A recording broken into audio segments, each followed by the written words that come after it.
যারা আমাদের রেমিটেন্স যোদ্ধা রয়েছে বিশ্বের বিভিন্ন প্রান্তে, যারা প্রবাসী রয়েছে, আমাদের এই ছাত্র জনতার অংশগ্রহণে সফল গণঅভ্যুত্থানটির ক্ষেত্রে রেমিটেন্স যোদ্ধাদের বিশেষ অবদান রয়েছে। আমরা দেখেছি রেমিটেন্স যোদ্ধারা আমাদের সমন্বয়কদেরকে যখন বিভিন্ন আইন শৃঙ্খলা রক্ষাকারী বাহিনী ধরে নিয়ে যায়, তখন তারা স্বপ্রণোদিতভাবে রেমিটেন্স শাটডাউন কর্মসূচি পালন করে, যেটি ছাত্র জনতার, ছাত্র নাগরিকের অংশগ্রহণে গণঅভ্যুত্থানটি সফল করার ক্ষেত্রে বিশেষ ভূমিকা পালন করে। এই কয়েকদিনে আমরা দেখেছি যে বিভিন্ন প্রবাসী বা রেমিটেন্স যোদ্ধা আমাদের সাথে বিভিন্নভাবে যোগাযোগ করতে চেষ্টা করেছে এবং তারা তাদের বিভিন্ন দাবি আমাদের কাছে পৌঁছাতে চেষ্টা করেছে। আমরা প্রত্যেকটি দাবিকে বিশেষভাবে গুরুত্ব দিচ্ছি এবং বিশেষ করে কিছু দাবি আমাদের নজরে এসেছে। আমি এর মধ্যে কিছু দাবি নিয়ে কথা বলবো।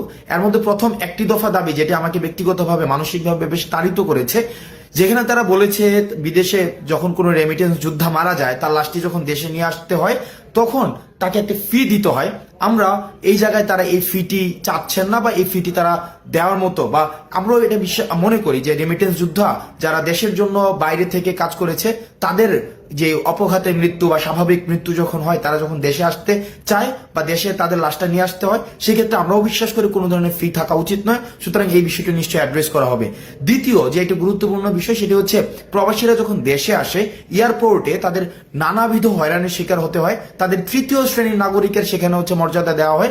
আমরা চেষ্টা করব এই বিষয়টিকে খুব দ্রুত সময়ের মধ্যে অ্যাড্রেস করা, তাদের জন্য যথাযথ মর্যাদা নিশ্চিত করা হয় এবং বিদেশ থেকে তারা যেসব জিনিস নিয়ে আসে সেগুলো যেন যথাযথভাবে খুব সেফলি তাদের কাছে হস্তান্তর করা হয়।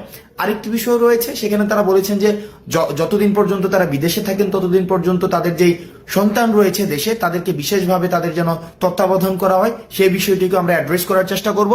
এবং আরেকটি বিষয় রয়েছে, তারা যখন বিদেশে যেতে চায়, বিদেশে যাওয়ার ক্ষেত্রে তাদেরকে কর্মসংস্থান ব্যাংক থেকে যে ঋণটি নিতে হয়, সেই ঋণটি নেওয়ার ক্ষেত্রে বিভিন্ন ধরনের জটিলতা সেখানে রয়েছে। সেই জটিলতা নিরসনের জন্য তারা চাচ্ছেন আমরা যেন সেই বিষয়টি নিয়ে কথা বলি এবং জটিলতা নিরসনে যেন যথাযথ পদক্ষেপ নেওয়া হয়। সেই বিষয়টি নিয়েও আমরা বৈষম্য বিরোধী ছাত্র আন্দোলন, এই অন্তর্বর্তীকালীন যে সরকারটি গঠিত হয়েছে, সেখানে আমরা বিশেষভাবে সেই বিষয়গুলো আমরা অ্যাড্রেস করব।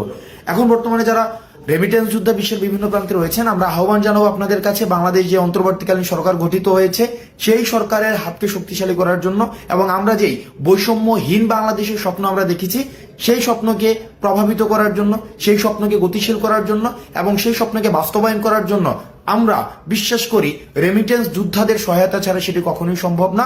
আপনারা রেমিটেন্স যোদ্ধারা যারা বাংলাদেশকে ধারণ করেন, বাংলাদেশকে বিশ্বাস করেন, যারা বাংলাদেশের এই যে অগ্রযাত্রাকে এগিয়ে নেওয়ার ক্ষেত্রে বিশেষ ভূমিকা পালন করছেন, আপনারা আবার আগের মতো যেভাবে রেমিটেন্স সরবরাহ নিশ্চিত করার মধ্য দিয়ে বাংলাদেশকে স্বনির্ভর করেছেন, সেভাবেই আবার রেমিটেন্স সরবরাহ আপনারা নিশ্চিত করবেন।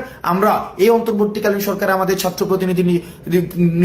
ছাত্র প্রতিনিধি যারা রয়েছেন, তাদের অংশগ্রহণের মধ্য দিয়ে আপনাদের না বলা কথাগুলোকে আমরা তাদের কাছে পৌঁছে দিব এবং আমরা প্রতিশ্রুতি দিচ্ছি আপনাদের এতদিন পর্যন্ত যেসব দাবিগুলো বাস্তবায়ন হয়নি, সেই সব দাবিগুলো বাস্তবায়নের ক্ষেত্রে আমরা স্পোকসম্যান হিসাবে কাজ করব। আপনারা বিশ্বের যে প্রান্তে থেকে বাংলাদেশকে প্রতিনিধিত্ব করছেন, আপনাদের সবাইকে সালাম জানাচ্ছি। সালাম আলাইকুম।